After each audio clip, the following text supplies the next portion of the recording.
చిత్ర Sitara papers ఉన్నాయి. ఎవరో photos వేయమంటే this గా ఈజ్ నాట్ సేలబుల్, ఇంకా అవసరం లేదు అంటే నా ఫోటోలు వేసేవాళ్ళు కాదు.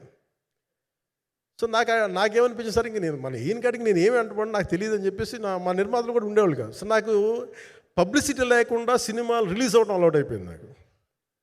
సో అదే ప్రాక్టీస్ అయిపోయింది నాకు అంతే. మళ్ళీ కూర్చోబెట్టి మీరు ఏం మాట్లాడతారు, మళ్ళీ అది ఇటు తిరిగి వస్తుందని చెప్పేసి మిగతా అంత నాట్ టాకెటివ్. మీరు సినిమా పొలిటికల్ ప్రాసెస్కి వచ్చేటప్పుడు నేను ఏదైనా మాట్లాడగలను, కానీ సినిమా వచ్చేటప్పటికి చాలా చాలా ఒత్తిడి తీసుకోవాల్సి వస్తుంది. అంటే ఎంత కథ చెప్పాలి, ఎంత కథ చెప్పకూడదు, ఈ మాట అద్భుతంగా ఉందంటే ఏం అద్భుతంగా ఉందని మళ్ళీ తిడతారు. తర్వాత 100 ఆలోచనలతోటి స్లో డౌన్ అయిపోతాను. బట్ కానీ నాకు మనస్ఫూర్తిగా ఈ సినిమా ఐ హోప్ వచ్చిన ప్రతి ప్రేక్షకుడికి ప్రేక్షకులందరికీ కూడా ఒక మంచి అనుభూతిని ఇస్తాను. నేను మనస్ఫూర్తిగా నేను నమ్ముతున్నాను. ఖచ్చితంగా అలాంటి అనుభూతిని ఇస్తుంది. మీరు థియేటర్లోంచి బయటకు వెళ్ళేటప్పుడు మటుకు విల్ గో విత్ ఒక ఎనర్జెటిక్ ఫీల్తో వెళ్తాయి. అంతవరకు అయితే చెప్పగలను నేను.